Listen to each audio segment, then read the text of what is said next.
Baik, terima kasih pimpinan. Assalamualaikum warahmatullahi wabarakatuh. Om Swastiastu, Namo Buddhaya, Salam Kebajikan.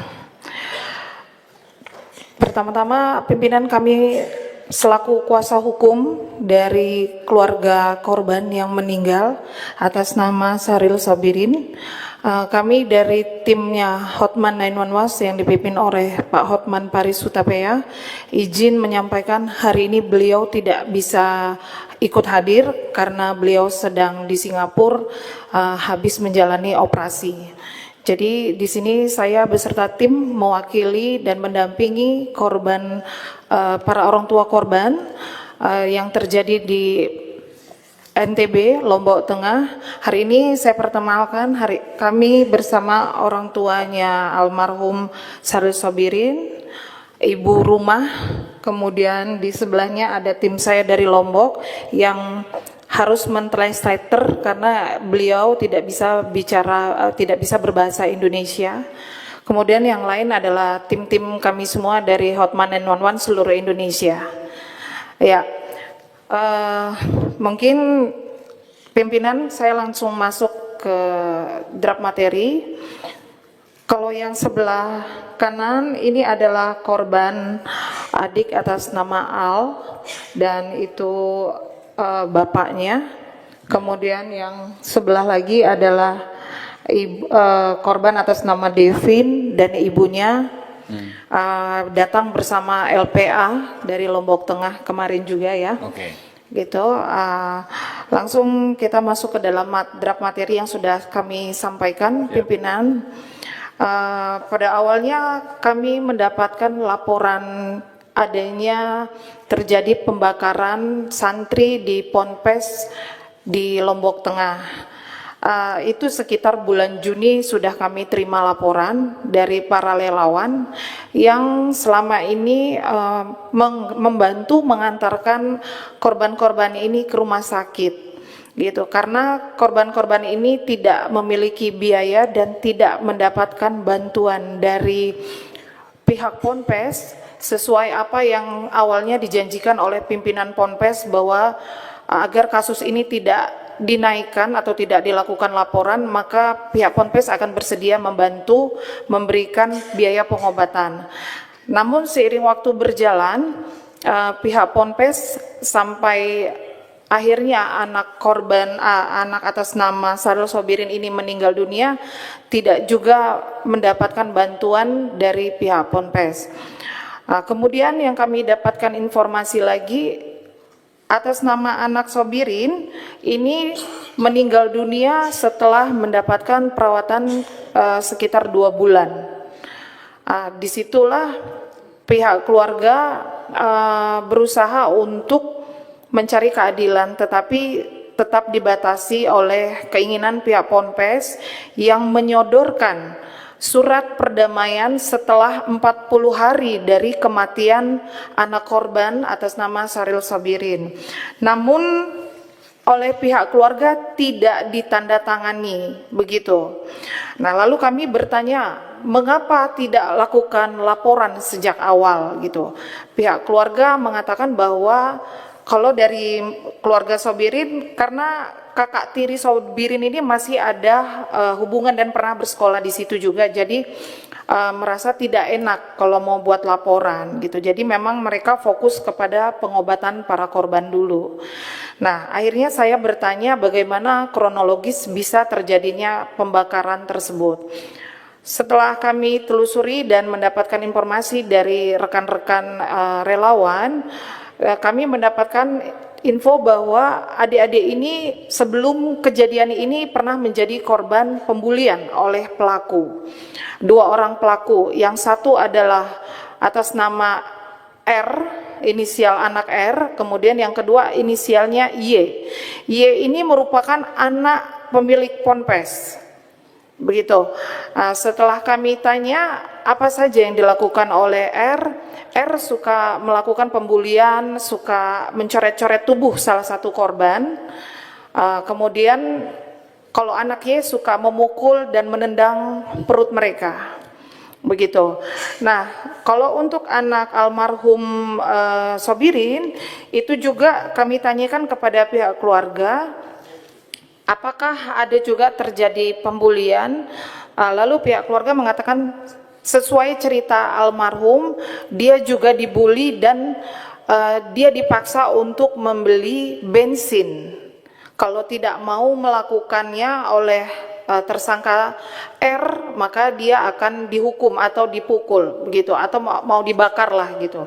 Akhirnya waktu kejadian di bulan Desember diawali oleh mereka diajak anak R ini tersangka untuk membuat ketapel. Begitu yang kami dapatkan.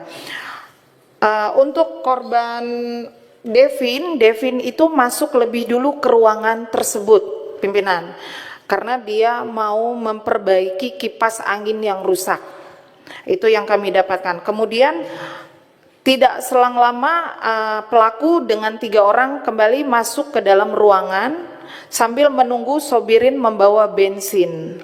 Dan di situ sudah ada perintah dari pelaku untuk mengumpulkan kayu dan sampah-sampah. Ini atas keterangan anak Al. Dan di situ anak pelaku tersangka si R menumpahkan bensin di dalam mika. Dan ditanya oleh anak Al untuk apa, katanya untuk meluruskan kayu membuat ketapel begitu. Lalu anak Al mengatakan jangan dibakar, jangan dihidupkan apinya, nanti terbakar. Namun pelaku ini, tersangka ini masih tetap menghidupkan apinya. Lalu ditumpahkanlah dan dihidupkanlah menggunakan plastik di situ di dalam mika. Akhirnya sisa dari bensin itu menyambar, Ketua, menyambar, akhirnya terbakarlah semua mengenai ruangan tersebut. Nah, disitulah si pelaku ini lari bersama ada satu korban namanya Yus. Ini lari lebih dulu, gitu. Lari lebih dulu tanpa mengajak rekan-rekannya ini untuk keluar. Nah, disinilah yang kami melihat tidak ada upaya dari si tersangka ini untuk menyelamatkan teman-temannya. Apakah ini memang sudah direncanakan terlebih dahulu oleh pelaku atau memang tidak sengaja karena terbakar, begitu. Nah, kami bertanya berapa lama jeda kalian di dalam ruangan itu untuk bisa diselamatkan? Mereka katakan cukup lama, pimpinan. Padahal yang 2 orang ini sudah keluar lebih dulu. Begitu. Nah, setelah kami telusuri di sini kami melihat memang ada satu kesengajaan yang dilakukan oleh tersangka. Karena apa? Kalau memang tersangka tidak berniat mencelakai teman-temannya, tentunya tersangka segera mencari bantuan untuk menyelamatkan teman-temannya yang ada di dalam ruangan. Dan yang mendobrak pintu hanya 1 orang yang namanya rekan mereka namanya Nanang. Tapi yang 2 ini tidak tahu kemana, gitu, sampai mereka dibawa ke rumah sakit dalam kondisi terluka parah. Terutama almarhum anak Sobirin itu sudah luka bakar 80%, sehingga untuk berkomunikasi juga sangat sulit. Lalu dilakukan perawatan sampai 2 bulan, akhirnya almarhum tidak tertolong, begitu. Selanjutnya, oleh karena itu pimpinan dan para anggota kami dari tim Hotman 911 mendesak Komisi 3 DPR RI selaku pengawas tertinggi Polri untuk mengambil tindakan luar biasa. Mengapa? Karena kami mendapatkan informasi kalau pihak kepolisian sudah mengetahui sejak awal kasus ini, namun tidak dilakukan investigasi. Yang mana kasus ini kan bukan delik biasa. Ini kan delik umum yang mana kalau ada terjadinya kebakaran berarti harus segera melakukan investigasi, apalagi ini anak-anak korbannya, pimpinan.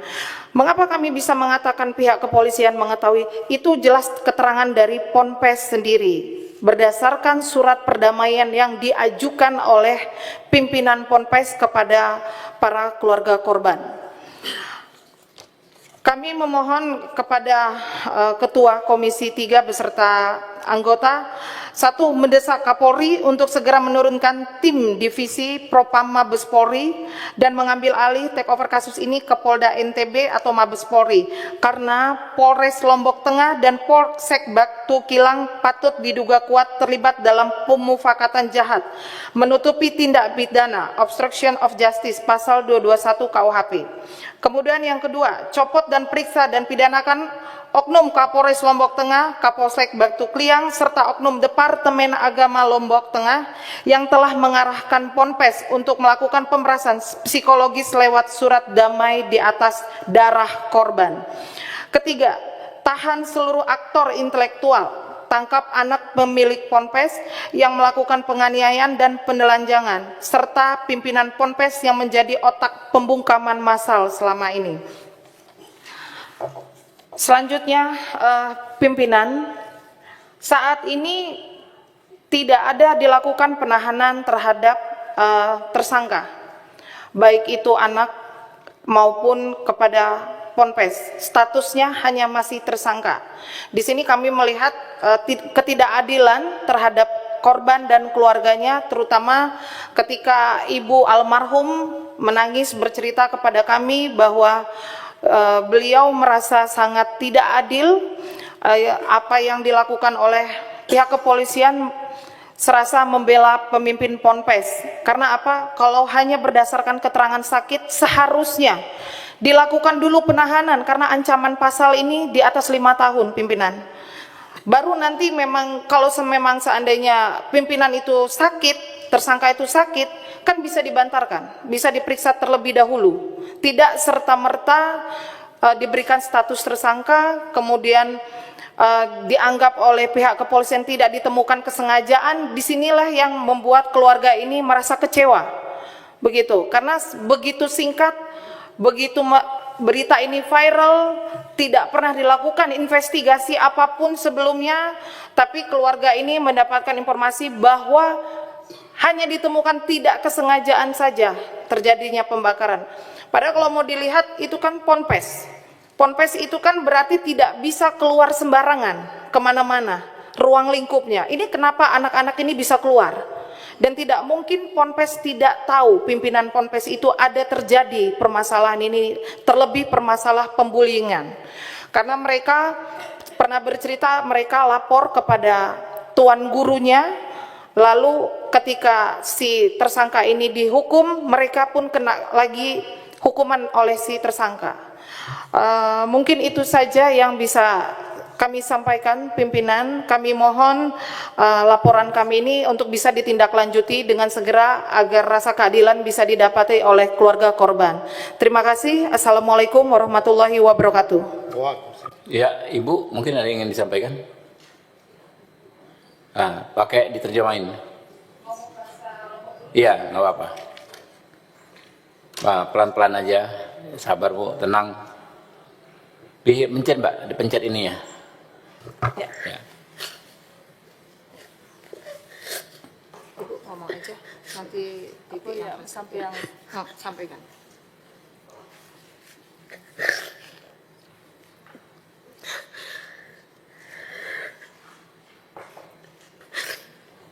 Apa yang sampai yang tiba pimpinan harapan Sampaikan untuk harapannya.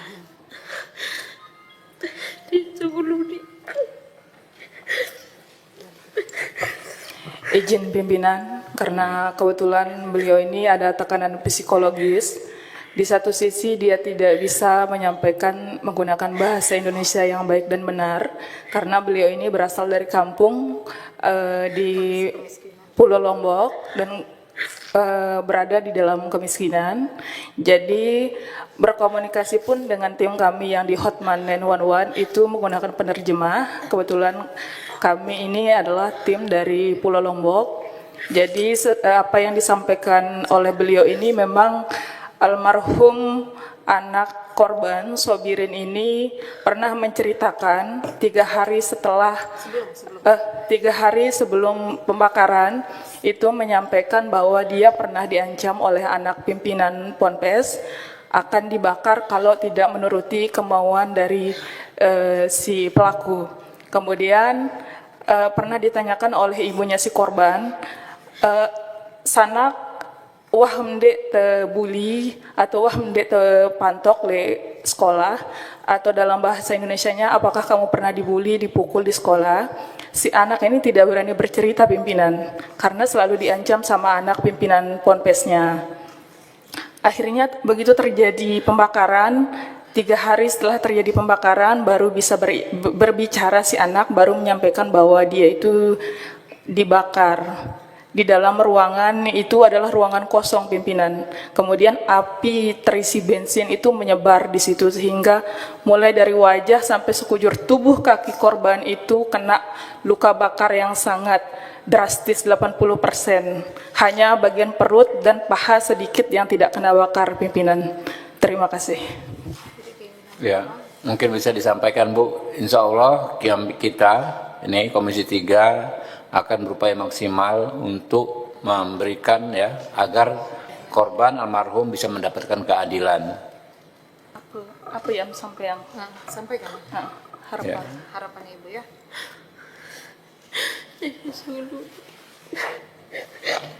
Ya bisa dipahami, kita bisa memahami ya. Ya, tolong tadi nanti disampaikan ke beliau ya bahwa forum ini kita selenggarakan dalam rangka mencari masalah seperti apa dan memberikan keadilan kepada Ada di sini, pada korban. bapak-bapak ini mau bantu supaya Ibu dapat keadilan ya. Ya. Apa ya mendeng?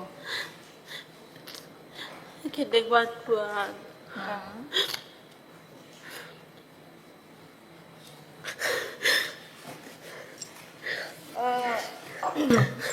Intinya begini ya, pimpinan kemarin kami sudah berbicara memang.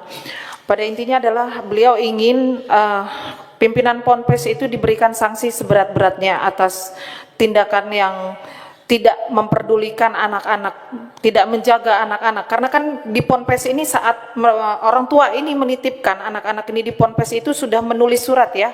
Apa namanya itu Pak? Pernyataan. Apa? Pernyataan perdamaian. Bukan. Kalau menitipkan anak itu menyerahkan sepenuhnya kepada Ponpes ini gitu. Jadi sudah ada pernyataan karena pihak Ponpes ini tidak mengambil sikap yang tepat ataupun menjaga anak-anak mereka. Jadi beliau minta dihukum seberat-beratnya agar para tersangka ini juga mendapatkan ganjaran yang setimpal gitu. Karena beliau kan sudah tidak bisa melihat anaknya sama sekali, kemudian suami dari almarhum juga sudah tua dan sakit-sakitan, jadi sangat memohon kepada pimpinan dan juga aparat penegak hukum untuk bisa melihat kasus ini secara objektif, jangan hanya melihat sisi nama baik saja yang dijaga, karena negara tidak hadir awalnya ini. Seharusnya negara itu hadir sejak awal. Itu gunanya ada pemerintahan di sana, pimpinan. Terima kasih. Sebelum ke yang lain, Bu, saya mengikuti pemberitaan ketika apakah ibu ini, apakah korban yang lainnya akan ke Jakarta. Informasinya dihambat di airport oleh aparat. Apakah benar ada peristiwa itu? Iya, pimpinan.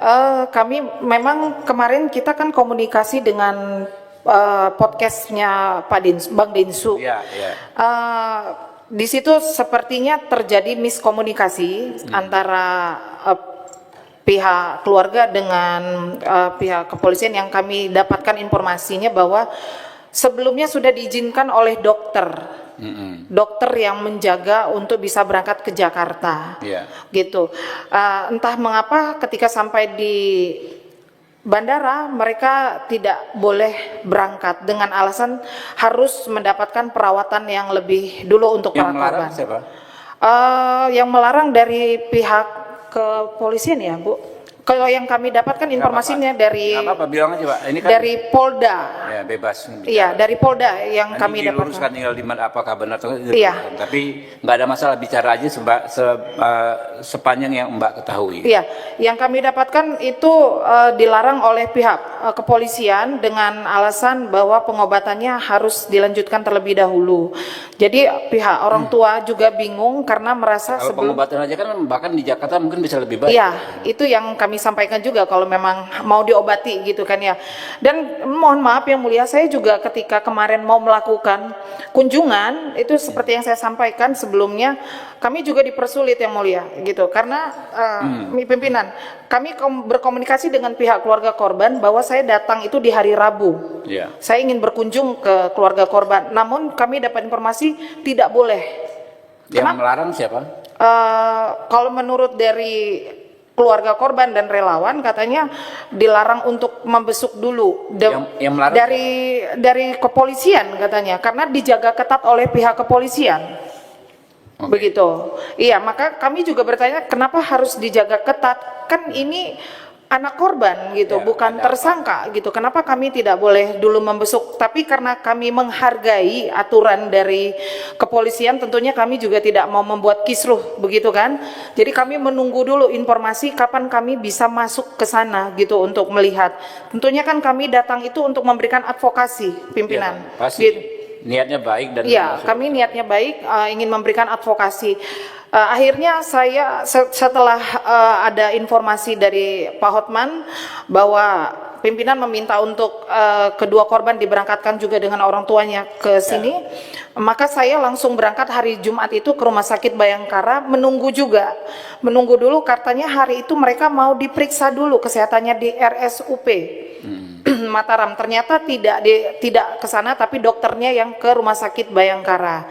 Nah, saat kami datang ke Rumah Sakit Bayangkara, pimpinan memang ada penjagaan yang berlapis. Ini kami katakan dan saksi juga banyak sesuai dengan video yang kami sampaikan. Di situ kami juga harus menunggu izin terlebih dahulu dari kepolisian. Gitu karena menurut yang menjaga harus dapat izin dari pimpinan. Ya, kami menunggu dulu gitu dan kami bertanya, kenapa sesulit ini kami harus masuk? Begitu. Kami ini kan mau lihat kondisinya dan saya sudah ada perintah dari Pak Habib untuk melihat kondisi korban, saya katakan. Saya tunjukkan SMS WA dari pimpinan kepada penjaganya.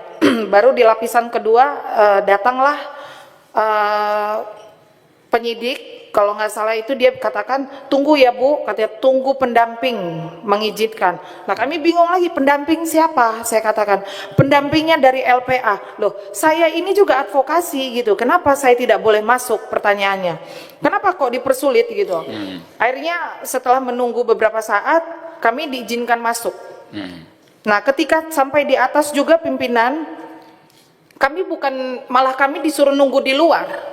Katanya korban mau dibawa masuk ke luar aja. Kami lebih bingung lagi, kenapa? Ini anak sakit tapi kok dibawa keluar? Emang salahnya kenapa sih gitu kita mau masuk gitu? Kita kan mau lihat kondisi sebenarnya gitu. Akhirnya mungkin mempertimbangkan alasannya Bu Putri kalau mau masuk lihat dulu ruangannya karena ruangannya berantakan. Alasannya begitu loh. Kami ini kan tahu ini rumah sakit, nggak mungkin juga kami minta disediakan apa-apa gitu kan. Kita mau lihat kondisinya.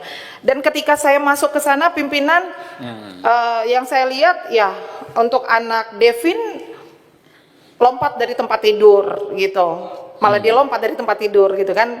Ada orang tuanya Devin, ada orang tuanya Al. Kemudian juga ada dua orang polwan, entah itu penyidik entah siapa yang juga memvideokan kami di dalam ruangan sehingga sepertinya kami juga merasa dikuntit ya. Pimpinan tidak leluasa untuk berbicara begitu. Padahal kami datang ke situ ingin memastikan apa sih kondisinya yang terjadi begitu. Ya, kami berbicara di situ melihat anak Al sedang dirawat lukanya, tapi tidak ada yang berlebihan menurut kami, pengobatan yang dianggap harusnya bisa lebih intensif. Kalau seperti itu kami rasa sih tidak perlu di rumah sakit juga pimpinan, karena kan kedua anak ini kan sudah bisa kesana kemari berjalan hingga sampai malam sebelum kejadian yang kami datang ke rumah sakit itu kami dapat info bahwa anak Devin ini jalan-jalan ke mall Begitu. Kenapa jalan-jalan ke mall? Karena anak Devin ini merengek, nangis, mungkin bosan atau bete di rumah sakit meminta pulang, lalu dibawa oleh LPA dan dikawal oleh kepolisian jalan-jalan ke mall. Nah, di sini yang kami merasa agak aneh gitu pimpinan. Kalau memang anak-anak ini saat ini kondisinya normal dalam artian masih bisa berinteraksi dengan baik, kan tinggal pengobatan lanjutan saja. Tidak perlu dikekang mereka di rumah sakit. Oke, kan rumah sakit bisa bolak-balik gitu pimpinan. Kan juga sudah berapa hari di rumah sakit. Rasanya tidak perlu standby terus di rumah sakit. Ini anak-anak depresi loh. Sudah mendapatkan kejadian ini sejak awal, tidak pernah mendapatkan pendampingan psikologis. Setelah didampingi LPA baru ada pendampingan psikolog. Trauma mereka ini luar biasa pimpinan. Ketika saya masuk ke dalam aja takut untuk bicara. Dia katakan saya takut mau ngomong. Kenapa takut? Nanti disalahkan lagi. Nah, di sini kami mau terbuka. Ada apa sebenarnya? Begitu pimpinan. Terima kasih. Jadi sebelum ke yang lain, memang kita ini kan ingin mengadvokasi secara hukum, juga ingin membantu pengobatan secara medis ya. Dua-duanya yang penting, pemulihan apakah secara hukum dan pemilihan secara medis ya, sama-sama kita ingin lakukan ke korban dan para korban. Yang jelas kan sudah ada yang meninggal, tentu kita tidak bisa abaikan aspek hukumnya ya. Mungkin masih ada lagi dari pihak Mbak Putri, cukup ingin menyampaikan? Ibu? Ya, sudah tenang? Bahasa Sasak aja enggak? Iya, nggak apa-apa. Bahasa Sasak nanti ada yang terjemahkan.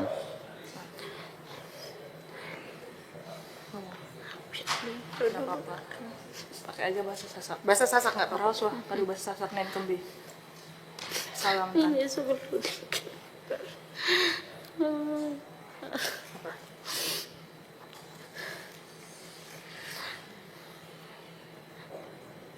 Assalamualaikum warahmatullahi wabarakatuh. Waalaikumsalam warahmatullahi wabarakatuh. Hukum ya ganti ngijit.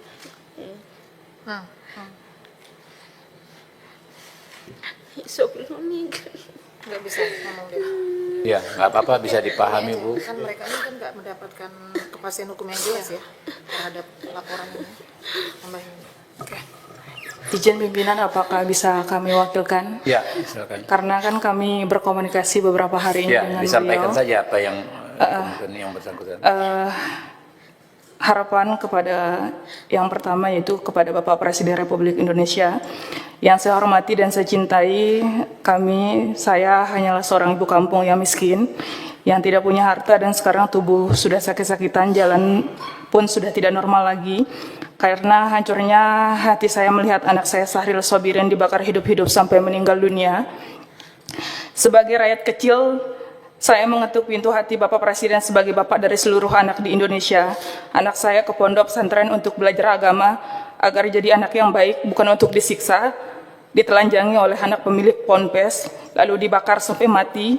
Ketika saya menolak surat damai, mereka membuang kami. Bapak Presiden, orang miskin seperti saya ini tidak tahu harus mengadu kemana lagi, karena pihak kepolisian dan orang Departemen Agama di Lombok Tengah justru ikut mengarahkan pondok pesantren untuk menyodorkan surat damai demi menutupi kejahatan ini. Saya memohon kepada Bapak Presiden, tolong turunkan orang-orang kepercayaan Bapak dari Jakarta untuk memeriksa oknum-oknum polisi dan pejabat di daerah yang ikut membungkam darah anak saya. Tolong pastikan hukum tidak pandang bulu meskipun pelakunya adalah anak tuan guru atau pemilik pondok pesantren. Nyawa anak saya tidak bisa dibeli dengan selembar kertas damai. Harapan kepada pimpinan dan anggota DPR Komisi 3, para wakil rakyat yang terhormat di DPR RI, khususnya Bapak dan Ibu di Komisi 3, saya datang jauh-jauh dari Lombok dengan langkah kaki yang tertatih-tatih dan fisik yang sakit karena saya percaya di ruangan ini masih ada hati nurani yang tersisa untuk membela orang kecil seperti saya. Harapan saya sangat sederhana, jangan biarkan kasus kematian anak saya Sahril Sobirin menguap dan dilupakan hanya kami orang miskin yang tidak punya uang dan kekuasaan. Saya memohon kepada Komisi 3 untuk menggunakan wewenang besar yang Bapak dan Ibu miliki guna mendesak Kapolri mengusut tuntas skandal pembungkaman ini. Tolong awasi polisi-polisi di daerah kami yang tega-teganya menyuruh pihak pesantren meminta tanda tangan damai di atas luka bakar 80% anak saya. Saya meminta keadilan yang seadil-adilnya, seret semua pelaku penganiayaan, pelaku pembakaran, dan orang-orang besar di dalam pesantren yang ikut menyembunyikan kejahatan ini ke dalam penjara. Jika DPR RI tidak membantu saya, kemana lagi kami orang kampung yang pincang dan buta hukum seperti saya ini harus mencari keadilan di negeri ini. Terima kasih. Oke, terima kasih. Ya, sekarang Pak Ketua Lembaga Perlindungan Anak Kota Mataram. Terima kasih Yang Mulia Ketua Komisi 3, para anggota yang saya hormati. Assalamualaikum warahmatullahi wabarakatuh. Kami dari Lembaga Perlindungan Anak Kota Mataram hari ini kami membawa ada satu tim kami di belakang, kemudian kami dari Lembaga Perlindungan Anak juga merupakan kuasa hukum dari dua anak korban, D dan A. Kebetulan D dan A didampingi oleh kedua, ada orang tuanya, D dengan ibunya, kemudian A dengan bapaknya. Ingin kami sampaikan yang pertama adalah bahwa Lembaga Perlindungan Anak Kota Mataram mendapatkan informasi soal kejadian ini dari seorang wartawan pada tanggal 3 Juni 2026. Tanggal 3 Juni 2026 itu kemudian kami menghubungi teman-teman UPTD PPA Lombok Tengah untuk segera turun memastikan kejadian tersebut, termasuk juga kami menghubungi unit PPA Polres Lombok Tengah untuk turun hari itu juga supaya memastikan bahwa apakah betul berita yang ada di media tersebut. Selanjutnya tanggal 4 Juni kemudian bapak dari saudara A itu membuat laporan di Polres Lombok Tengah. Nah, dari proses itu kemudian kami melakukan assessment terhadap korban-korban yang ada. Yang kami fokusnya adalah pada proses perlindungan anaknya, sehingga kemudian kami menentukan rencana tindak lanjut terhadap apa yang harus kita lakukan terhadap kasus ini. Pertama adalah untuk memastikan proses hukumnya berjalan, kami koordinasi dengan teman-teman di Polres Lombok Tengah bagaimana prosesnya, yang kemudian disampaikan bahwa sudah dilakukan beberapa pemeriksaan terhadap saksi, termasuk juga terhadap TKP. Nah, saya pikir ini kemudian kami sudah lepas, dalam artian lepas bukan lepas untuk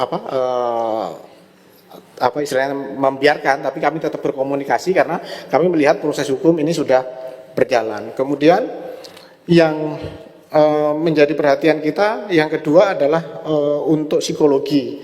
Nah, untuk psikologi kemudian kami berkomunikasi dengan teman-teman psikolog baik dari LPA sendiri maupun dari UPTD PPA untuk kemudian juga turun untuk memberikan pendampingan. Itu sudah dilakukan sejak mulai dari tanggal 3 itu sudah dilakukan proses pendampingan psikologi. Kemudian lanjut yang kedua yang kemudian kami juga menjadi perhatian adalah soal pengobatan. Pada saat kami menemukan kedua anak yang masih hidup, karena saudara Saryo Sobirin ketika kami datang ini memang sudah meninggal di bulan Februari, untuk anak A pada saat itu luka yang dialami itu masih belum kering. Jadi kemudian kita juga berkomunikasi dengan rumah sakit, termasuk dengan bagaimana proses pembiayaannya. Karena ketika kasus ini viral, BPJS kemudian memutus penjaminan di rumah sakit. Karena BPJS memutus penjaminan di rumah sakit, kemudian kami dari Lembaga Perlindungan Anak Kota Mataram mengambil alih proses penjaminan di rumah sakit. Jadi kami kemudian berkomunikasi dengan rumah sakit untuk bagaimana proses pengobatan ini tetap dilakukan, tagihan nanti jangan dibebankan kepada keluarga korban tapi dibebankan kepada Lembaga Perlindungan Anak. Nah, itu kemudian terjadi. Untuk anak D itu selama proses, karena waktu itu kami temukan anak D ini baru habis operasi. Nah, jadi dia harus kontrol ke rumah sakit. Nah, awalnya kontrol itu bayar. setelah kasusnya viral, kontrol di rumah sakit bayar, tetapi kemudian kami komunikasikan akhirnya sudah tidak bayar lagi di rumah sakit. Sedangkan anak D waktu itu dia harus menjalani operasi lanjutan, dan waktu itu Wakil Bupati Lombok Tengah menyampaikan bahwa untuk operasi ini menjadi tanggung jawab Pemda Lombok Tengah, sehingga operasi kepada anak A itu dilakukan dengan pembiayaan dari Lombok Tengah. Tetapi itu hanya operasinya saja. Ketika kemudian dia kontrol setelah operasi, sama, bapaknya Al harus membayar. Waktu kontrol pertama itu 400.000, kontrol kedua itu 500.000, sampai kemudian akhirnya kami juga membuat penjaminan di rumah sakit dan akhirnya kemudian sudah digratiskan. Nah, untuk anak A, menurut dokter untuk sementara mungkin sudah cukup untuk operasinya, tapi masih akan dilihat lagi nanti perkembangannya seperti apa. Tetapi khusus untuk anak D, perkiraan masih harus 4-5 kali operasi kembali untuk kemudian melakukan rekonstruksi terhadap tangan, terutama karena sampai hari ini tangan dari anak A ini masih belum bisa maksimal, anak D itu belum maksimal bisa dipakai. Anak D yang paling ujung, ini anak D. D coba dilihatin tangannya, lukanya. Lukanya dibuka. Nah, ini yang masih kami harus rekonstruksi lagi. Nah, udah tutup kembali. Nah, ini proses ini masih kemudian menjadi penjaminan di kami, dan kami merencanakan memang minggu depan ini akan dilanjutkan untuk operasi tahap ketiganya. Nah, itu sudah kami komunikasikan dengan Rumah Sakit Umum Provinsi. Nah, terkait dengan yang ketiga yang kami lakukan adalah bagaimana kemudian memastikan keberlanjutan studi dari anak-anak ini. Untuk anak D ini sudah kami pindahkan, dari awalnya ini adalah SMP di pondok pesantren, anak D memilih mempindah ke madrasah sanawiyah yang ada di dekat kampungnya. Nah, ini sedang kami proses dari data Dapodik ke data emis di Kemenak. Ini sedang proses juga. Kemudian untuk anak A ini untuk proses pendidikannya akan kami pindahkan ke salah satu SMP negeri di Batu Kliang. Nah, Bapak Ibu dari Komisi 3, kami ingin menyampaikan bahwa kasus ini sebenarnya bukan kasus yang pertama di pondok pesantren di wilayah Nusa Tenggara Barat. Dan kenapa kami sangat konsen ini untuk kemudian bagaimana ada perbaikan, karena dalam 4 tahun terakhir untuk kasus kekerasan seksual di pondok pesantren kami menangani 20 kasus. 12 diantaranya itu adalah pelakunya adalah pimpinan pondok pesantren, dan sekarang sedang berproses. Sekarang sebagian sudah berproses. Kalau yang sedang berproses sekarang untuk kasus kekerasan seksual itu ada 4. Satu di Bima. Di Bima itu pimpinan pondok pesantren dan pengasuh pondok pesantren, ustadz, itu melakukan sodomi kepada santrinya. Dugaan kami kasus ini pelakunya lebih dari 100-an karena terjadi sejak tahun 98. Yang kedua, di Lombok Timur itu ada satu kasus pimpinan pondok pesantren juga melakukan kekerasan seksual terhadap santriwatinya, ada 2. Sekarang prosesnya ada di Pengadilan Negeri Lombok Timur, ditangani oleh teman-teman dari Polda NTB.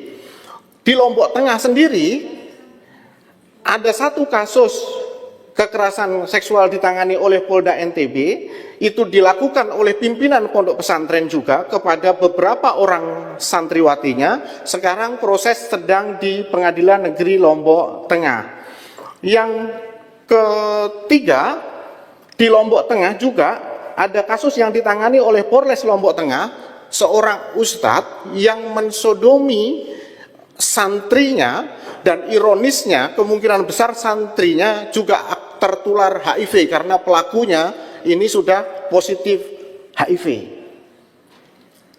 Di Lombok Tengah juga masih ada satu kasus lagi, seorang pimpinan yayasan pondok pesantren juga mensetubuhi santriwatinya, dan sekarang posisinya yang bersangkutan menjadi DPO karena umroh dan tidak balik ke Indonesia. Nah, ini menjadi catatan kami. Dari sisi kasus ini kami melihat bahwa yang sekarang kami butuhkan adalah bagaimana reformasi pondok pesantren. Bagaimana kita bisa mentransformasi pondok pesantren dengan perbaikan tata kelola menuju pesantren yang ramah anak dan betul-betul bebas dari kekerasan. Nah, yang kedua, dalam kasus ini sebenarnya kami juga sudah berkolaborasi dengan teman-teman dari Kementerian PPPA, Dinas PPPA Kabupaten, Kota, dan Provinsi, termasuk dengan LPSK untuk membantu kasus ini. Tetapi yang kami inginkan, kami banyak menangani korban kekerasan yang semuanya ketika berurusan dengan layanan kesehatan, dia harus membayar sendiri. 2 bulan yang lalu kami melakukan aborsi legal kepada seorang anak usia 12 tahun, kelas 5 SD yang dihamili oleh kakeknya sendiri. Ketika kemudian kami harus melakukan aborsi atas permintaan si anak di rumah sakit, mau tidak mau, suka tidak suka, ternyata biaya ini belum bisa tercover langsung di rumah sakit. Baik sistem tidak ada. Kalau tidak kami kemudian komunikasi dengan teman-teman LPSK, maka itu tetap menjadi hutang bagi kami. Nah, kami berharap Komisi 3 bisa menyelesaikan ini secara sistemik. Dalam artian bahwa ke depan tidak boleh lagi ada Al, Devin yang dia menjadi korban tindak pidana, dia tidak mendapatkan rehabilitasi medis karena negara abai. BPJS tidak mau, pemerintah tidak menyiapkan anggaran untuk itu. Nah, ini yang menjadi konsen kami untuk mengadvokasi kasus ini. Jadi itu pimpinan dan anggota Komisi 3 kami berharap bahwa ada perbaikan secara sistemik terhadap 2 hal tadi, kaitannya dengan tata kelola pondok pesantren dan layanan kesehatan medis bagi korban tindak pidana di Indonesia, agar pasal 404 Undang-Undang Kesehatan yang jelas sudah menyatakan bahwa pemerintah dan pemerintah daerah bertanggung jawab atas rehabilitasi medis korban tindak pidana itu dapat segera direalisasikan, tidak hanya omon-omon saja. Terima kasih. Assalamualaikum warahmatullahi wabarakatuh. Waalaikumsalam warahmatullahi wabarakatuh. Terkait yang kasus ini, Pak, kira-kira untuk medisnya apa saja yang diperlukan sekarang, Pak? Medis yang rehabilitasi medis. Yang psikologi sudah, ya sekarang psikologi sedang berjalan 2. Yang adik langsung harus beberapa kali operasi ya? Ya, operasi plastik untuk adik D terutama. Yang adik D ini masih kira-kira 4 sampai 5 kali. 4 sampai 5 kali. Itu operasi yang urgent plastik. ya? Yang urgent. Oke. Oke. Oke, Bu Dirres. Terus Pak Kapolres. Ya, silakan.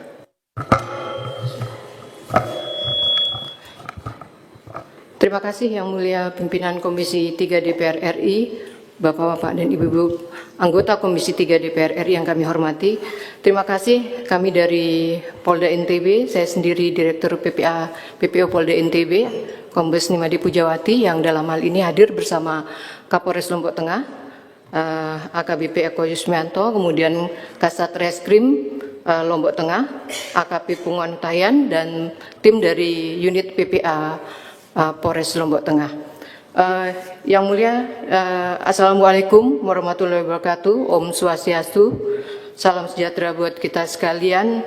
Rahayu. Dapat kami sampaikan pada kesempatan hari ini bahwa kami khususnya dari Direktorat Reserse PPA PPO dalam kasus ini adalah memberikan asistensi terhadap penanganan baik dalam tahapan penyelidikan maupun penyidikan perkara untuk memastikan bahwa hak-hak anak yang berhadapan dengan hukum, karena dalam perkara ini ada anak korban dan anak yang menjadi terlapor dalam peristiwa pidana, dipastikan dalam proses penyelidikan dan penyidikannya itu terjamin hak-hak dan terlindungi. Kemudian yang kedua, kami juga selalu berkoordinasi dengan penyidik khususnya Satreskrim Lombok Tengah untuk mempedomani sistem peradilan pidana anak dalam proses penyelidikan dan penyidikan, khususnya dalam pelibatan pihak-pihak terkait dalam prosesnya, misalnya dengan Peksos, kemudian pelibatan psikolog dan pelibatan PK-Bapas dalam melakukan penelitian kemasyarakatan. Kemudian bila diizinkan oleh pimpinan Komisi 3, Kapolres ataupun nanti Kasat Reskrim bisa memaparkan izin proses penyidikannya. Terima kasih. Langsung aja. Assalamualaikum warahmatullahi wabarakatuh. Yang terhormat pimpinan Komisi 3 dan seluruh Bapak Ibu anggota Komisi 3 yang terhormat, kami izin Kapolres Lombok Tengah AKBP Koismiarto. Pertama, kami atas nama pimpinan Polda NTB dan juga kami secara pribadi dan selaku Kapolres Lombok Tengah mengucapkan bela sungkawa atas musibah yang terjadi pada anak-anak kita. Yang kedua, kami hadir di sini akan menjelaskan secara rinci, transparan proses dari tahap awal penyelidikan, penyidikan, dan sampai tahap apa kami akan sampaikan melalui paparan Kasat Reskrim nanti. Jadi gini Pak Kapolres, Siap. Ya, jangan bertele-tele. Siap. Ya, yang pointer-pointer saja disampaikan, Siap. termasuk tadi yang disampaikan oleh Mbak Putri tadi. Siap. Ya, jadi nggak perlu dibacakan semua ini kan udah dapat kita. Baik, Ya. Bapak, untuk proses penyidikan kami izinkan untuk Kasat Reskrim bisa menjelaskan secara penyidikan, Pak.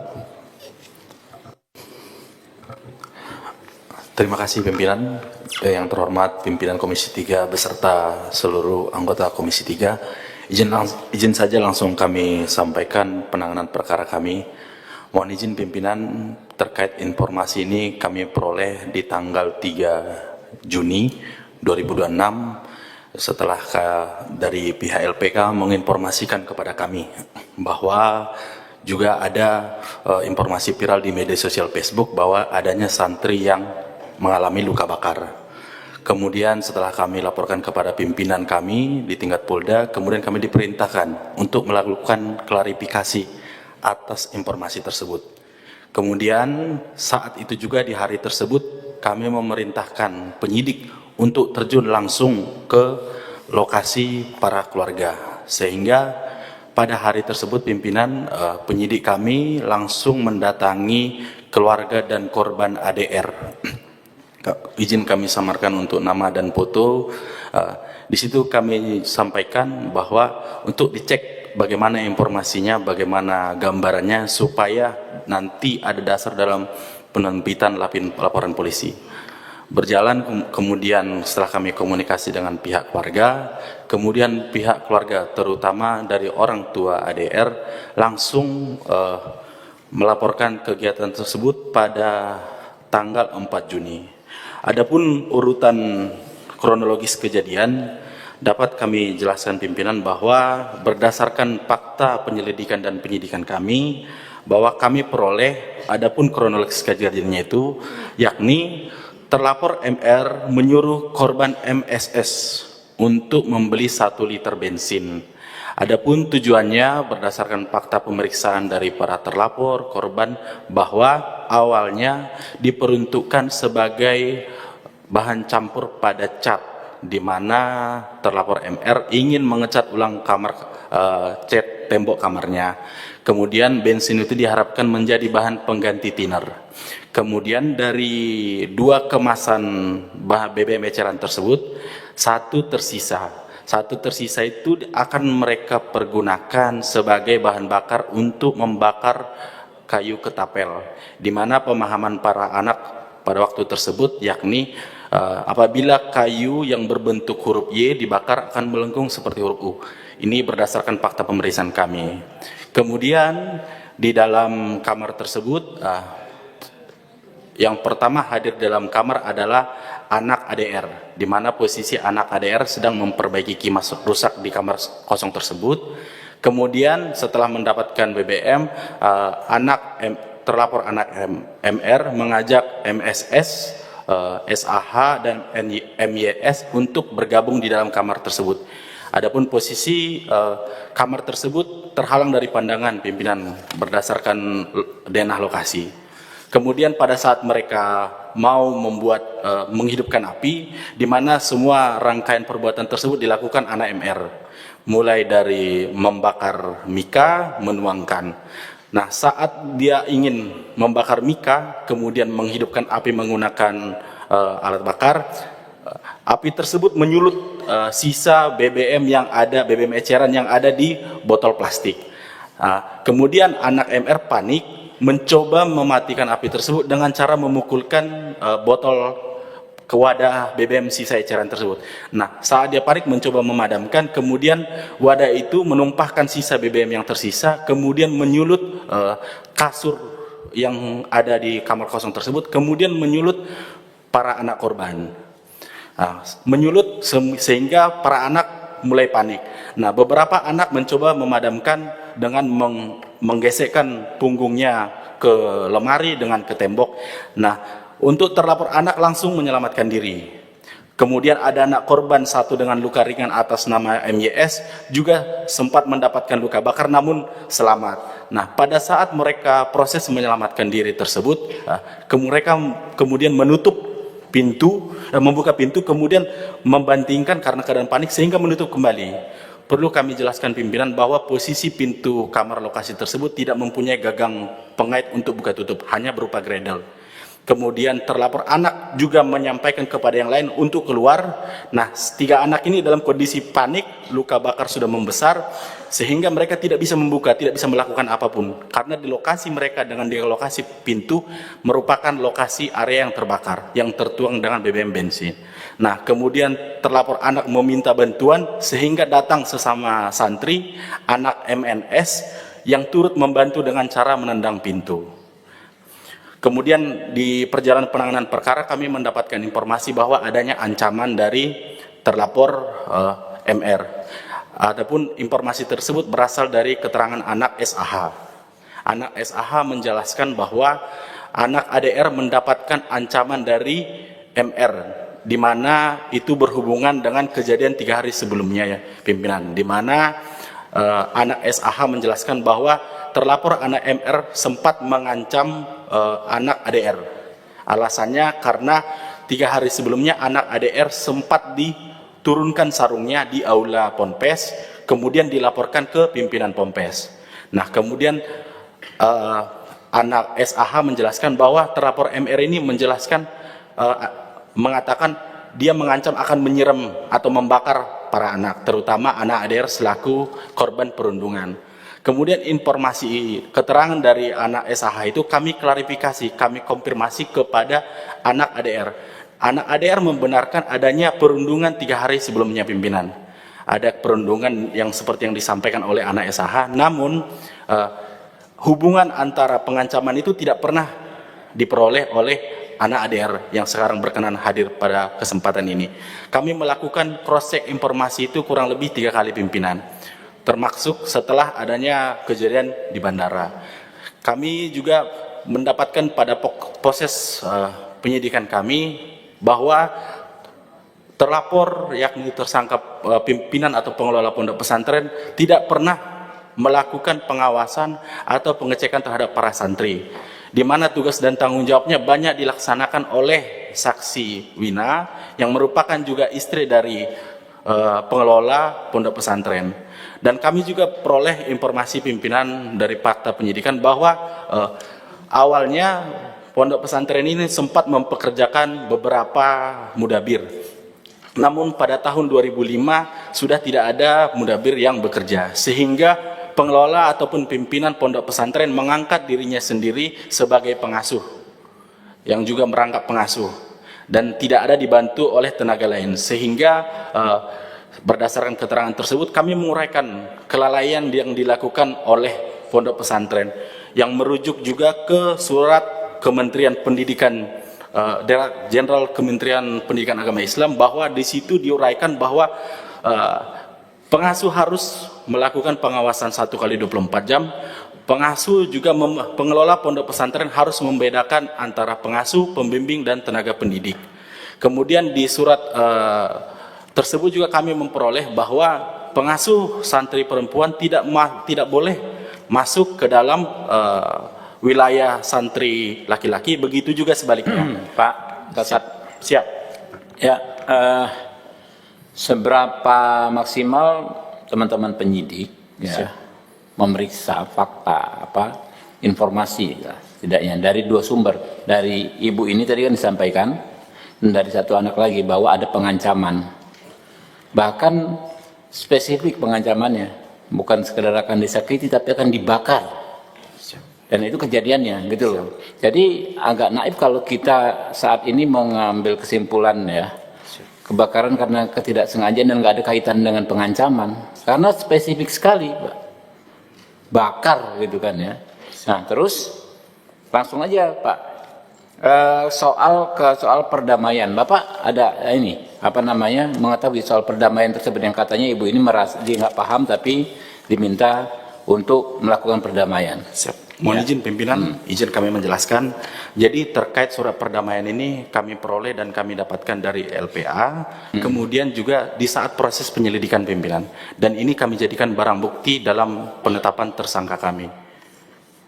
Jadi ini kami uraikan juga sebagai kelalaian dari pondok pesantren di pelaksanaan gelar penetapan tersangka karena upaya menutup-nutupi. Dan kami dapat jelaskan pimpinan bahwa pembuatan surat perdamaian ini sebanyak 2 kali, namun sifatnya pengelola pondok pesantren ini hanya sebagai fasilitator. Jadi mencoba mengarahkan pihak korban untuk berdamai dengan keluarga terlapor anak. Namun orang tua kemudian bukan maksud untuk merendahkan pimpinan, karena orang tua ini tidak paham isinya, tidak dijelaskan isinya, sehingga ada pada salah satu surat perdamaian itu salah satu orang tua menandatangani. Namun setelah kami tanyakan kenapa ditandatangani, saya tidak tahu isinya Pak. Sehingga itu kami jadikan juga untuk memperkuat pembuktian kami pimpinan. Namun terkait masalah pengancaman tadi, salah satu anak menjelaskan untuk anak yang lain sebagai korban pengancaman. Nah, anak yang korban pengancaman ini kami periksa sebanyak 3 kali, menjelaskan dia hanya mendapatkan perundungan 3 hari sebelumnya. Namun pengancaman untuk dibakar itu dia tidak menjelaskan ataupun tidak menyampaikan atau mengkaitkan pada peristiwa tersebut. Kemudian sumber informasi anak SAH ini menjelaskan pertama di tahap penyelidikan. Kami pertegas lagi di tahap penyidikan anak korban SAH merubah keterangannya pimpinan. Jadi dia menjelaskan awalnya mendengar langsung, merubah keterangannya menjadi dia tidak mendengar langsung namun mendengar di kamar yang bersebelahan. Kami tanyakan kemudian secara perlahan-lahan didampingi dinas terkait, orang tua, kenapa merubah keterangannya ataupun benar atau tidak. Kami coba memujuk pimpinan karena digelar penetapan tersangka, kami juga mengupayakan apakah mungkin si anak diancam atau segala macamnya.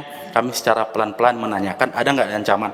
Anak ADR menyatakan saya tidak diancam, kami sadar ada berada di situ. Kemudian juga kami coba berupaya dari saksi lain, yakni Nakes Puskesmas Aikdarek, tenaga kesehatan. Kami coba tanyakan apakah saat para korban anak ini datang ke puskesmas, bagaimana kondisinya.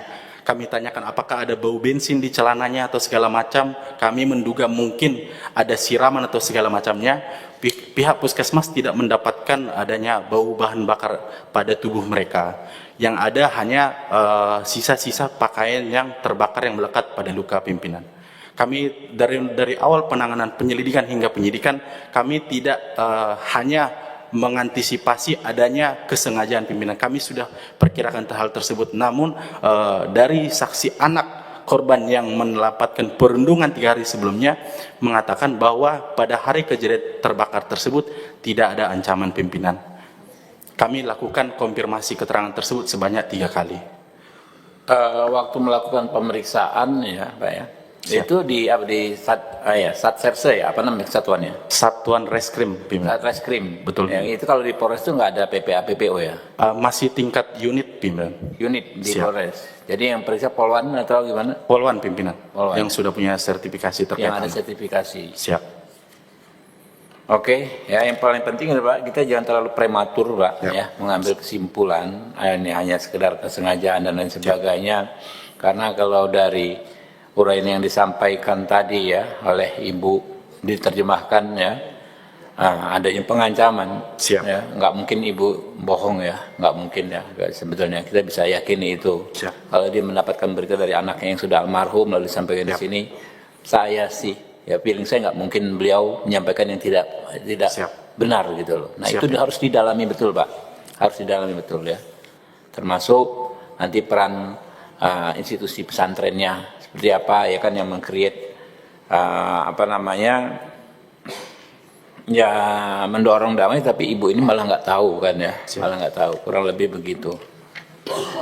Nah terus sekarang posisi terakhir gimana Pak Reskrim?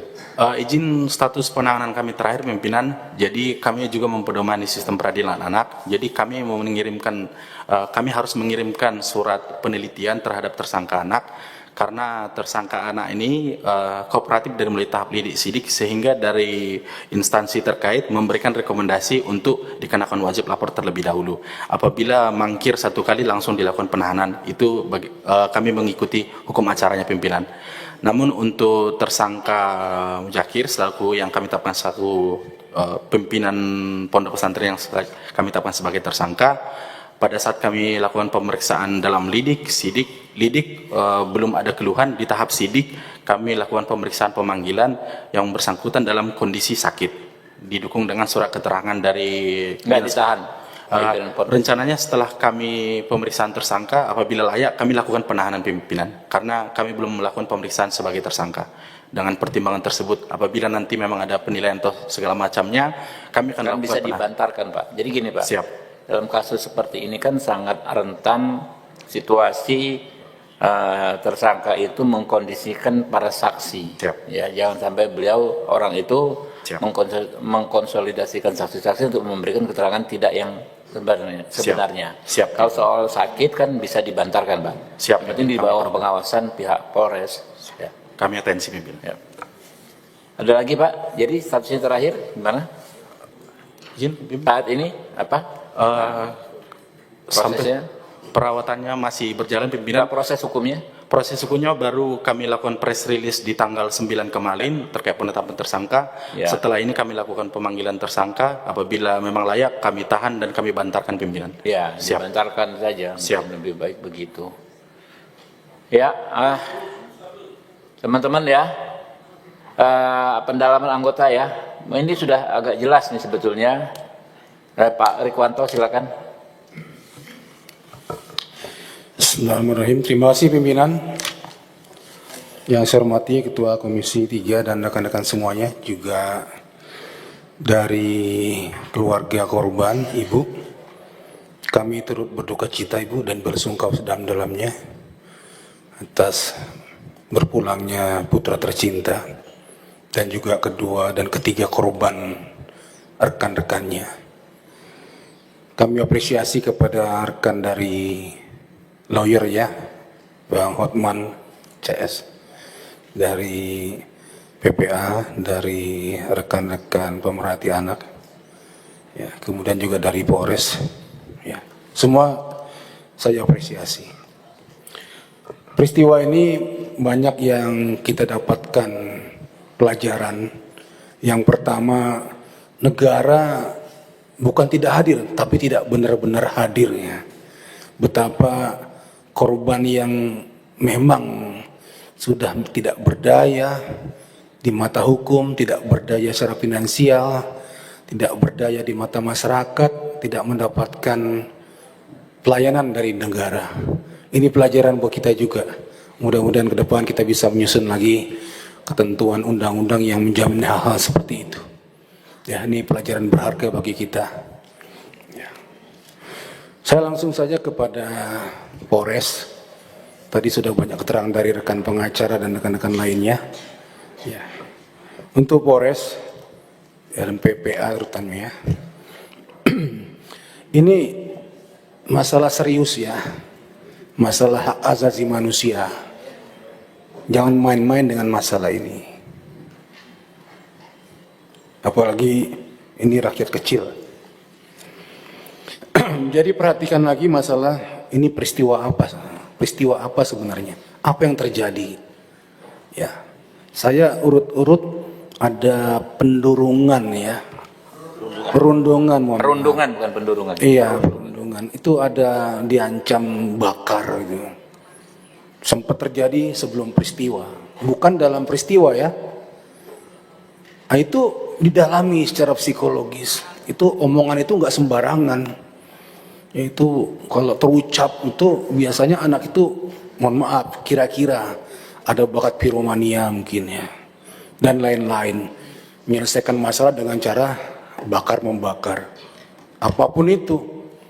Ini dikaitkan coba dengan teknis psikologi pendampingan.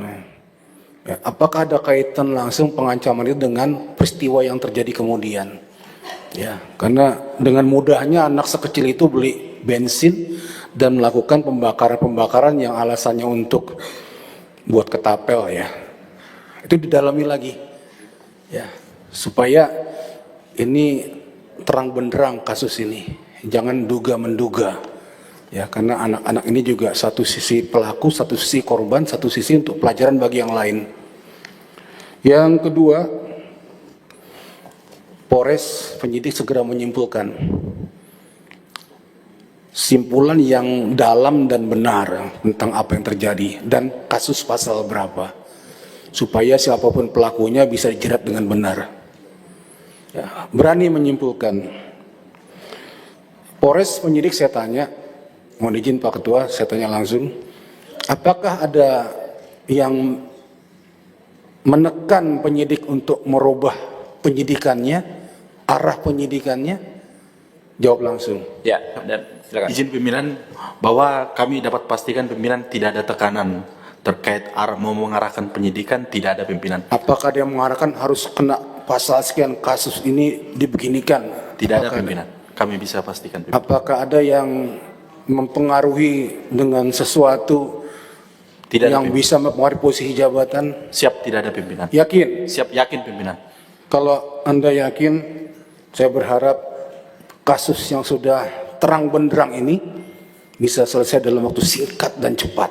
Siap. Ya, berkas perkara ajukan, perlakukan korban yang baik, perlakukan tersangka sesuai dengan kapasitasnya. Siap. Ya, jadi saya berharap dalam waktu 1 bulan ini, Juli ini sudah selesai kasus ini dan bisa dilimpahkan. Siap. Namun yang paling penting adalah terhadap korban ini perlu kita perhatikan bersama. Ya, bagaimana cara membantunya, baik secara moral maupun material, karena masih banyak perjalanan yang mereka tempuh. Itu saja pimpinan. Insya Allah mudah-mudahan ini bisa selesai dan semua pihak mendapatkan apa yang menjadi hak-haknya. Terima kasih. Ya, Gus Abdullah, silakan. Ya, bismillahirrahmanirrahim. Assalamualaikum warahmatullahi wabarakatuh. Selamat sore. Yang pertama, saya ucapkan duka yang paling dalam terhadap adik-adik yang mengalami kekerasan di dunia pesantren. Yang perlu dipahami di sini, saya coba membuka melalui kultur ya, di kultur di NTB, terutama apalagi ini terjadi di pendidikan terkait Nahdlatul Wathon kan. Ini jaringan pendidikan NW kan. Nahdlatul Wathon itu saya ingat didirikan di tahun 53. Yang memang targetnya adalah menaikkan kualitas intelektual dan masyarakat Sasak pada waktu itu. Karena itu jaringan NW itu di NTB perlu diketahui sudah berhasil menjadikan pemukanya menjadi gubernur di 2008 ke 2018, yaitu Tuan Guru Bajang. Ya, ini saya juga agak nggak yakin kalau nggak ada intervensi ya, dalam artian kenapa kasus ini begitu keras bagi saya, karena Jam'iyah Nahdlatul Wathon di sana itu mayoritas dan loyal sekali kepada guru-gurunya, kiai-kiainya. Tapi di satu sisi ini pembiaran bagi kita, dalam artian kalau dilihat dari mudabirnya di 2005 itu 10, ternyata sekarang tinggal 2, itu pun dengan istrinya. Berarti kan ada terjadi sesuatu di pesantren itu. Pengasuhnya dari 10 sekarang ke 2, berarti kan manajemennya nggak bagus, pimpinannya juga trouble gitu. Bahkan terjadi meregang nyawa di sini, ya kan? Oleh karena itu tim sebenarnya di Polda Polres harusnya paham lah itu. Nggak harus kita yang bedah di situ. Dari sisi kultur saya rasa pasti ada intervensi luar ini, pimpinan. Oleh karena itu kita belajar pada kisah Rasul. Pada waktu itu Rasul diminta untuk memberi keringanan kerabatnya ketika mencuri.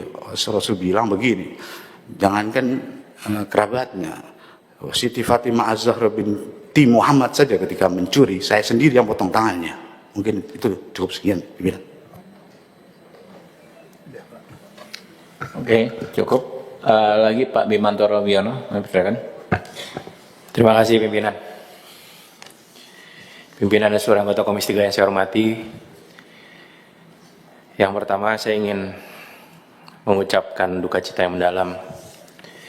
Kami dari fraksi Partai Gerindra mengucapkan duka cita yang mendalam terhadap korban yang meninggal dunia dan juga kepada adik-adik yang menjadi korban dalam tindakan kekerasan ini. Kami mengutuk keras agar pelaku bisa segera ditangkap, bisa segera mendapatkan ganjarannya dan bisa diproses secara hukum sehingga keadilan bisa ditegakkan. Saya izin mendalami terhadap orang tua korban, pimpinan. Kan di sini ada 2 orang yang belum tanya. Bapak dan Ibu, saya izin bertanya, apakah Bapak dan Ibu pada saat menitipkan anak-anak Bapak dan Ibu di pesantren tersebut mengerti isi daripada klausul penyerahan terhadap pesantren tersebut yang Bapak Ibu tanda tangani? Silakan Bapak Ibu yang di ujung.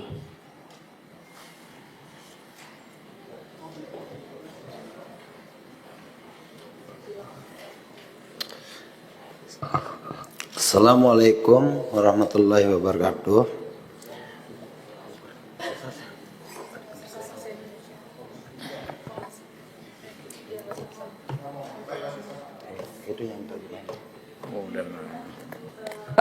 Akan menggunakan bahasa Sasak karena dia katanya biar tidak grogi dan tidak salah, nanti akan kami translator. Silakan. Waktu kedatangan pihak pondok Jog Bali dan Kancen Telu,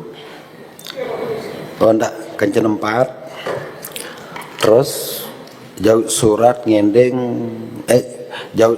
surut tanda tangan lagu ndenjare jelasin surat napi nikeun dek tahun Malik Wabian.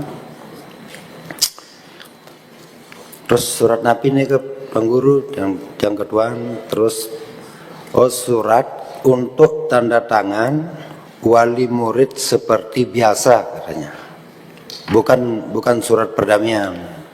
Nah gitu. Oke, baik pimpinan.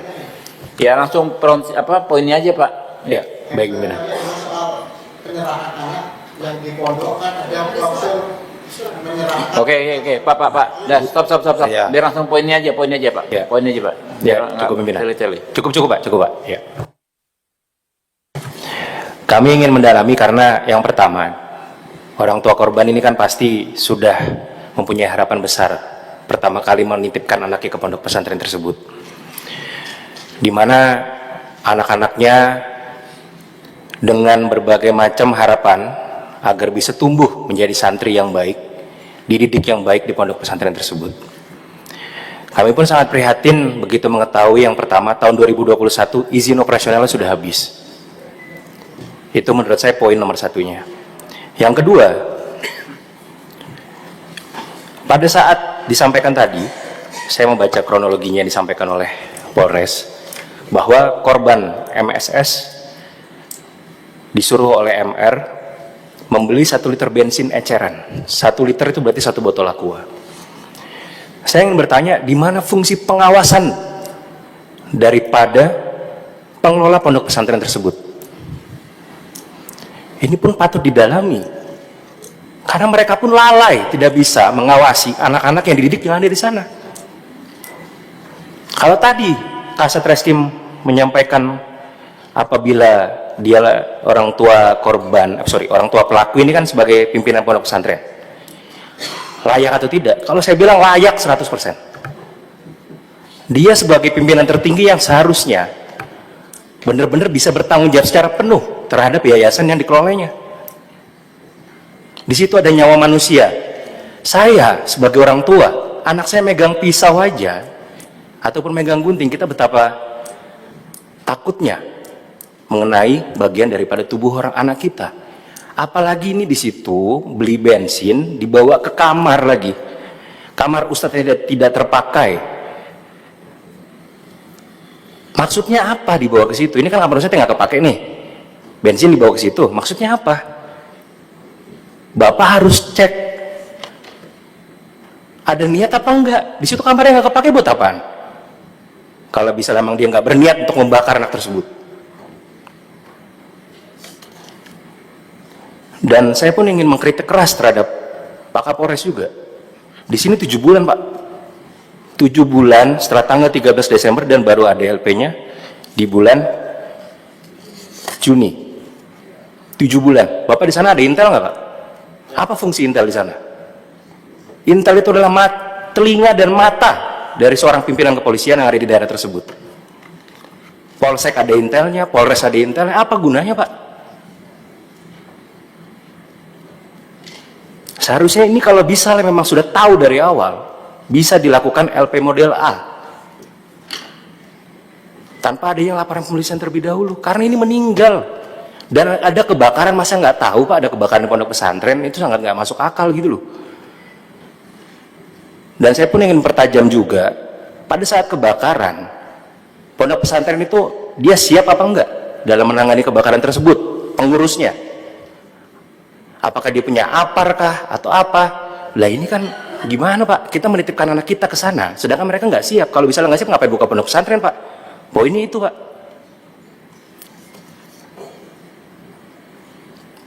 Saya sangat prihatin sekali, sangat-sangat prihatin sekali, karena Bapak bisa lihat sendiri Pak, di sini ada adik-adik korban yang hadir juga pada hari ini. Kita bisa melihat bersama betapa biadabnya kejadian waktu itu, sampai dengan menimbulkan tekanan psikologis, mental, dan juga kondisi korban yang sangat memprihatinkan. Kami berharap dari fraksi Partai Gerindra untuk Polres maupun Polda, NTB, Polres Lombok Tengah, kami mendorong dan menuntut agar mempercepat, mengusut tuntas kejadian ini, dibuka secara transparan semuanya, sehingga almarhum adik kita yang sudah mendahului bisa mendapatkan keadilan yang sangat seadil-adilnya, dan korban yang hadir di sini pun bisa mendapatkan keadilan yang seadil-adilnya. Terima kasih pimpinan. Ya, share lagi, Bang. Ya Pak, oke ya, rekan-rekan kita. Jadi gini, teman-teman semua, pada intinya kita semua, saya yakin kita concern ya untuk menyelesaikan masalah ini dengan baik. Ya, nanti ke depan ini ada kesimpulan, tapi yang jelas semua harus saling bekerja sama, bersinergi ya, membantu korban ya dan almarhum ya untuk mendapatkan keadilan ya. Baik secara hukumnya, advokasi hukumnya, kemudian kita dorong, kita sama-sama partisipasi rehabilitasi medisnya ya tadi secara sistemiknya. Tapi kalau ada yang urgent ya tadi bisa disampaikan kepada kami, ada hal yang urgent terkait rehabilitasi medis ya, kita juga kami ya sebisa kami ya kami akan ikut berpartisipasi. Mungkin itu Coba kesimpulan ditayangkan, Pak Inca, baca.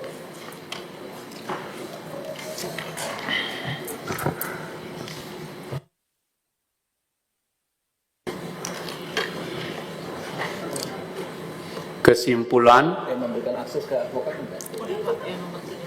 rapat dengar pendapat umum Komisi 3 DPR RI dengan Direskrim PPA dan PPO Polda NTB, Kapolres Lombok Tengah, Lembaga Perlindungan Anak Kota Mataram, kuasa hukum korban dan keluarga korban. Masa persidangan 5 tahun sidang 2025-2026, Selasa 13 Juli 2025. 1. Komisi 3 DPR RI meminta Ditres PPA dan PPO Polda Nusa Tenggara Barat mengambil alih penanganan perkara nomor LP _B _140 _6 Romawi _2026 SPKT Polres Lombok Tengah Polda Nusa Tenggara Barat dan segera mengusut tuntas dugaan adanya tindak pidana lainnya dalam perkara ini secara profesional, objektif, serta dengan tetap memperhatikan prinsip perlindungan terhadap hak-hak korban dan hak-hak anak yang berhadapan dengan hukum. 2. Komisi 3 DPR RI meminta Wasidik dan Bitpropam Polda Nusa Tenggara Barat untuk segera melakukan evaluasi terhadap penanganan perkara oleh Satreskrim Polres Lombok Tengah dalam perkara nomor LP B146 2026 SPKT Polres Lombok Tengah, Polda Nusa Tenggara Barat secara transparan dan akuntabel. 3. Komisi 3 DPR RI meminta aparat penegak hukum untuk memberikan akses terhadap kuasa hukum dan pendamping korban dan atau keluarga korban agar dapat memberikan pendampingan dan pengawalan kasus secara maksimal. 4. Komisi 3 DPR RI meminta LPSK, Lembaga Perlindungan Saksi dan Korban, untuk memberikan pendampingan, perlindungan terhadap saksi dan atau korban, memfasilitasi rehabilitasi medis maupun psikososial kepada korban dan atau keluarga korban melalui mekanisme jaminan kesehatan nasional BPJS Kesehatan dan pembayaran restitusi dari pelaku sesuai peraturan perundang-undangan yang berlaku. 5. Komisi 3 DPR RI meminta Kementerian Agama melalui Satgas Pencegahan dan Penanganan Kekerasan dengan berkoordinasi dengan Polda Nusa Tenggara Barat dan LPSK untuk melakukan investigasi dan evaluasi secara menyeluruh terhadap penanganan dugaan kekerasan di lingkungan pendidikan di Pondok Pesantren Rosidatus Saulatiyah Al-Ibrahimi NW Sengkol 2 Desa Arik-Arek Kecamatan Batu Liang, Kabupaten Lombok Tengah, sesuai ketentuan peraturan perundang-undangan. Selesai. Sepakat? Setuju. Ya, rekan-rekan, komunikasi kita akan terus berlanjut, koordinasi ini, ya, Bu, di res PPA dan PPO Polda NTB, memang baiknya di Polda, Pak, karena udah atensi nasional, bahkan tokoh senior advokat Pak Hotman Paris sudah memberikan atensi khusus masalah ini juga, ya. Nanti kita komunikasinya dijaga yang baik, ya, Bu, dengan pihak Lembaga Perlindungan Anak dan pihak kuasa hukum dari Hotman 911. Kita nanti komunikasi terus, terutama soal rehabilitasi medisnya nih, juga perlu operasi dan lain sebagainya, nanti disampaikan. Kalau yang sistemik belum selesai, kita cari solusinya di antara kita. Mungkin itu, ya, saya tutup. Bila itu, wassalamualaikum warahmatullahi wabarakatuh.